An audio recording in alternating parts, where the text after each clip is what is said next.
Wir sind in Südfrankreich in La Grand-Motte und dürfen gemeinsam mit euch hinter die Kulissen schauen bei Festhalten Outremer. Und zwar sehen wir den Bau der ersten 2 jemals gebauten 52er. Wir sind ja die Ersten, die das auf Kamera haben. Echt? Outremer 52 in der Bauphase. Noch keiner gesehen. Ernsthaft? Niemand. Die Top Secret eigentlich. Jimmy Cornell ist ja auch mit dabei und er hat vor nicht allzu langer Zeit sein neuestes Buch rausgebracht, wovon wir wieder ein paar signierte Exemplare für euch haben. Am Ende des Videos gibt's mehr dazu. Jetzt erstmal der kleine Besuch bei Outremer. Los geht's!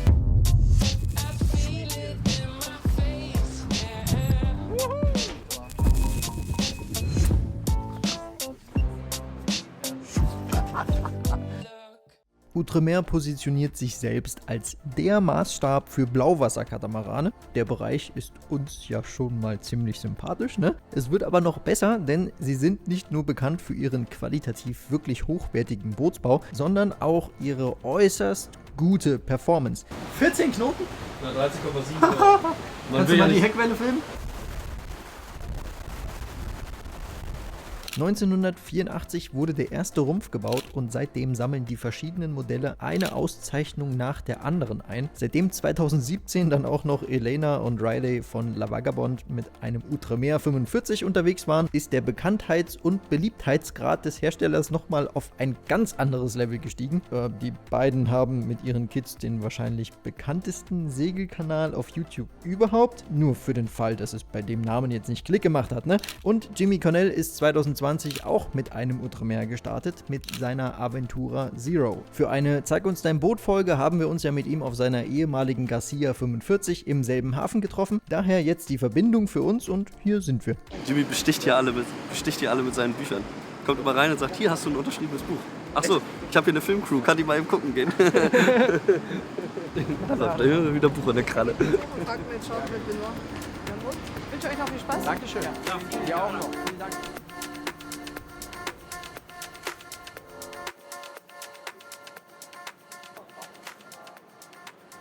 Das ist nochmal was ganz anderes, wenn der so in der Halle an Land steht, oder? Ja. Das ist total imposant. Echt wirklich?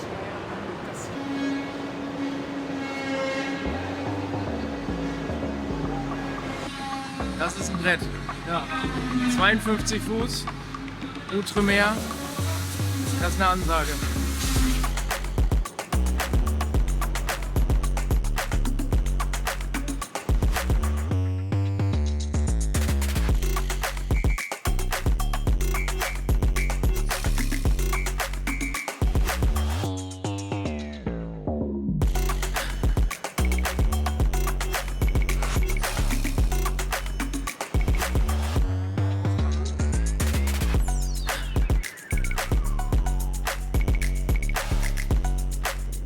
Hendrik, wie findest du das so, mal in so einem Rohbau zu stehen? Ja, total interessant. Es ist total abgefahren, oder? Echt abgefahren, ja. Das ist ja der neue 52er.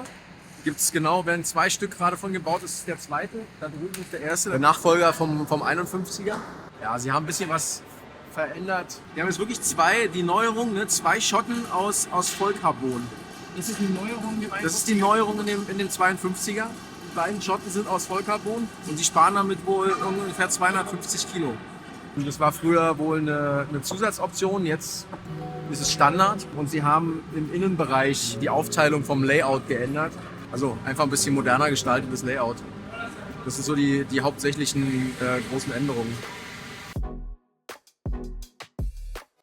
Dank dieses coolen Renderings von Outremers eigenem YouTube-Kanal können wir Stand heute schon mal ein paar Einblicke bekommen, wie das Boot mal aussehen wird. Das Cockpit ist jetzt offener mit Gang hinten raus. Das riesige Panoramafenster lässt sich komplett öffnen, um das Gefühl eines weiteren Wohnbereichs zu verbessern. Die Position des Steuerstands ist jetzt à la Sirius veränderbar, was eine gute Sache ist, und die Backbordkabine kann auf 5 verschiedene Arten eingerichtet werden. Das nennt sich jetzt My Free Space und so ein begehbarer Kleiderschrank ist ja schon ein Selling Point, ne? Der erste 52er wird auf der Multi-Hull Boat Show Mitte April übrigens vorgestellt. Da kann man das Boot dann zum ersten Mal live erleben. Was? Ich bin begeistert.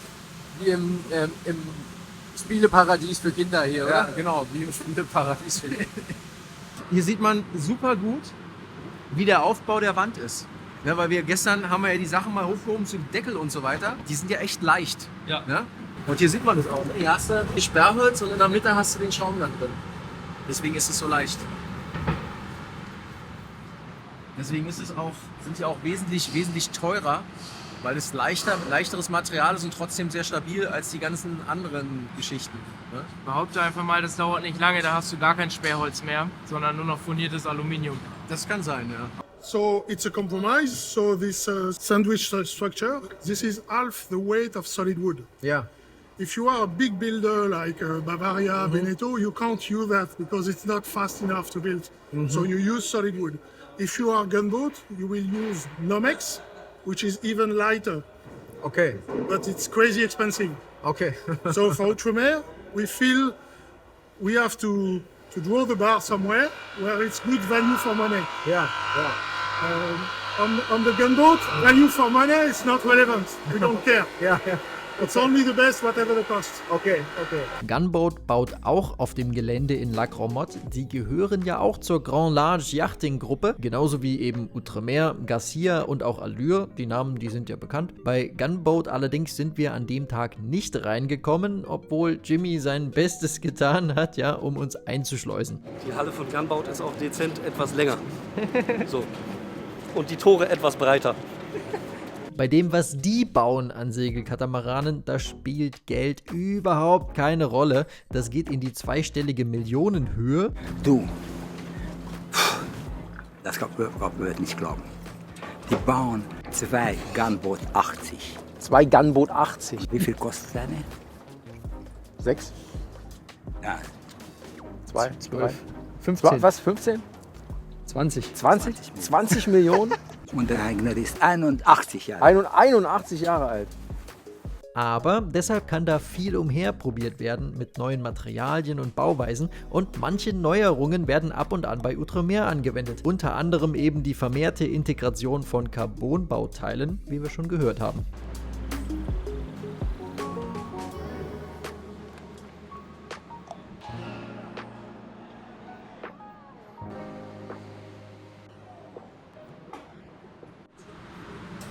Da sieht man schon, wie viel Arbeit doch in dem Ding drin steckt, ne? Was alles anlaminiert werden muss, wie viele Stunden dabei draufgehen für die Laminierarbeiten. Alles ist ja alles per Hand laminiert. Das ist nichts geklebt oder also stellenweise laminiert, das ist alles voll einlaminiert. Das ist schon verdammt viel Arbeit, die da drin steckt. Also das ist immer noch ein unfassbarer Preis, aber man kann schon sagen, dass das Ding das auch wert ist. Bei der Handarbeit, die da drin steckt. Und wir sind ja die Ersten, die das auf Kamera haben. Echt? Outremer 52 in der Bauphase, noch keiner gesehen. Niemand. Die Top Secret eigentlich. Top Secret eigentlich. Der wird im April vorgestellt erst auf Messe. Schon krass, wenn du das hier so von der Seite siehst, wie hoch diese Rümpfe sind, ne? Ja, hoch, aber relativ schmal für so einen 52er und damit sehr schnell. Also man sieht dem Boot schon an, dass es schnell ist. Das ist echt, also ich finde es einfach geil. Kleinigkeiten wie nicht ein Bordauslass unter der Wasserlinie. Nicht eine. Die Maschine zieht über den Saildroid. Die Einlässe sind die auch über der Wasserlinie? Das habe ich noch nicht rausgefunden. This is very important for us. When you're building a cat with industrial mind, you just want to be efficient. A big lagoon, a big Fontaine Pajot, it's 13 to 1500 hours. An Outremer, it's 13 to 15,000 hours to build. And it's not because we are lazy, it's there are reasons. Lots of things takes a lot of time. The skeleton of the boat has to be stiff and it takes a lot of time. We can't just glue parts together. Ja. This gives us much more stiffness. Hier sieht man sehr gut, dass die Teile zusammengesetzt sind. Du hast einen Außenteil und den Innenteil des Rumpfes und die werden zusammengefügt. Es wird natürlich noch nachbearbeitet, weil es nicht ganz so genau ist, aber hier sieht man sehr schön, dass es dann zusammengefügt ist quasi. Hinterher wird es schön bearbeitet, dass es halt alles glatt ist. Damit die Konstruktion klar ist, jedes Boot wird in 4 Teilen gebaut. Wir haben also die 2 Außenteile der jeweiligen Rümpfe, dann haben wir das Brückendeck mit den jeweiligen Innenseiten der Rümpfe und dann das Deck. Klar, alle 4 Teile werden zusammengeklebt und die Verbindungen von innen und außen laminiert. Also wir sind eigentlich beide so ein bisschen hin und weg, dass wir die Möglichkeit haben, das neueste Modell von Outremer in der Herstellung uns anschauen zu können. Das gibt's noch gar nicht.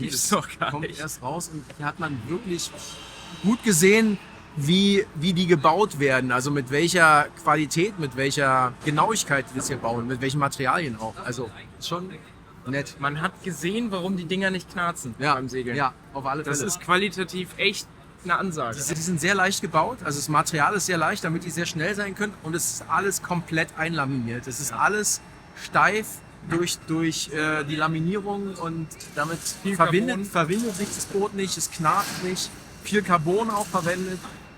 Ja, da merkt man halt tatsächlich, wo der Preis herkommt. Ne?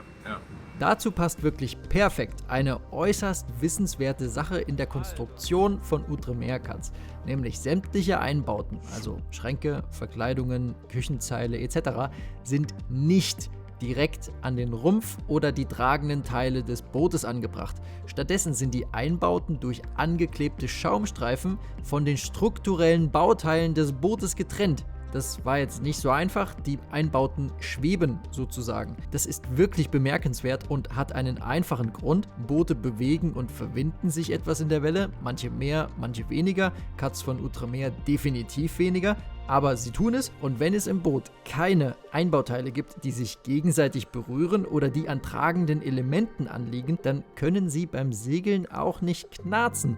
Es ist einfach ruhig im Boot. Das haben wir auch in der 45er erlebt, die wir testsegeln durften. Man beachte, wie viele Knoten sind wir gerade unterwegs? 8, 9 Knoten. Ne?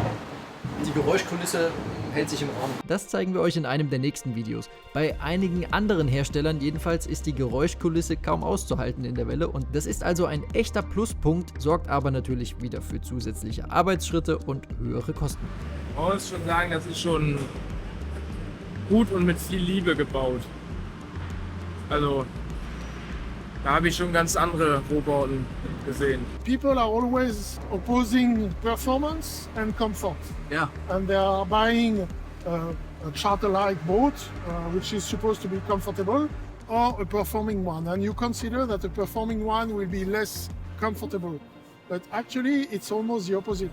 You could be more comfortable because most people think, when they think comfort, they think what they see, the headroom, the space, the size of the city, the island bed, that's comfort. But comfort, in our opinion, is more what you feel. It's the noise, it's the view, it's the ventilation, and that's very important because it makes you feel better. Ja. It's not only what you see, it's also what you understand. Ja.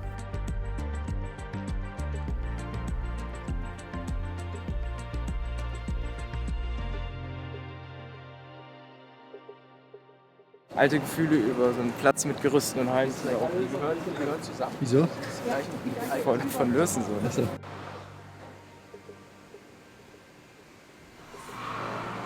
Hier werden die beiden letzten 51er gebaut. Interessanterweise ist es ja die Rumpfnummer 101. Ist die Rumpfnummer 101 und es ist aber nicht der 101., sondern der 100. 101. Ja. 101., 101. Der 100. Sorry, wahrscheinlich hast du recht, ist der 101. Der 101. Erste. Warum ist es aber trotzdem der 100.? Weil, war mir bis jetzt nicht klar, aber ist eigentlich logisch. Ich habe mich noch nie damit beschäftigt, weil es für mich keine Rolle spielt, aber weil die Nummer 13 nie gebaut wird. Das habe ich noch nie auf der Platte gehabt, dass es so ist. Genau, also die haben 100 Stück davon gebaut. 100 Stück, das musst du immer auf der, ich meine, so ein Ding kostet 1 Million oder mehr. 100 Stück. Das heißt, es wurde mal Zeit für was Neues. Deswegen haben sie jetzt die 52er. Wahnsinn. Also ich würde übrigens auch einen 51er nehmen. Ja? Ja, das würde ich auch noch machen. Ja. Wir müssen ja noch nach einem Sponsoring fragen. Ja, ne? wir fragen mal nach. Wir haben ja den 45er Outremer auch noch testsegeln dürfen. Das zeigen wir euch dann ein anderes Mal. So lasset und setzen ein Segel. So, Amen. An dieser Stelle nochmal ein Dankeschön an Jimmy, der uns vor Ort mit den entsprechenden Leuten in Kontakt gebracht hat, dass das überhaupt so funktioniert hat. Ne? Jimmy hat ja sein neues Buch jetzt veröffentlicht, Mein Leben unter Segel. Und eigentlich sind es ja seine Memoiren sozusagen, was ganz Persönliches. Da liegen 3 Exemplare, signierte Exemplare, ne?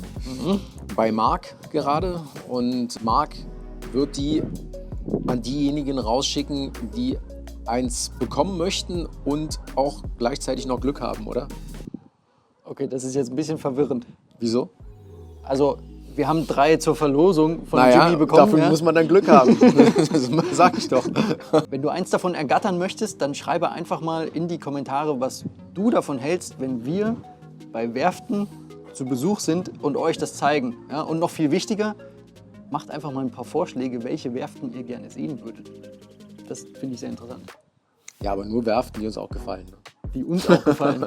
Ja, das muss schon irgendwie so ein bisschen zusammenpassen. Und natürlich abonniert sein und dann wählen wir in heute 7 Tagen die 3 Gewinner aus und dann machen wir einen YouTube-Community-Post, nennen die Namen und geben dann alle weiteren Details. Das ist wichtig, den Community-Tab auf unserer Kanalseite im Blick behalten. In 7 Tagen werten wir das Ganze aus und dann nennen wir die 3 Namen. Ja, und hilfreich dafür ist es, wie immer, dass ihr die Glocke abonniert, weil dann verpasst ihr den... abonniert, aktiviert. aktiviert. Okay, dann verpasst ihr auch den Post nicht. So ist es. So Freunde, das war's von uns. Bald gibt's auch News dazu, was bei uns gerade so Spannendes im Hintergrund läuft. Das wird cool. Mehr dazu ein andermal. So, wir sehen uns dann beim nächsten Mal. Da gibt's dann wieder ein Gutachten. Also, ciao, ciao. Adios.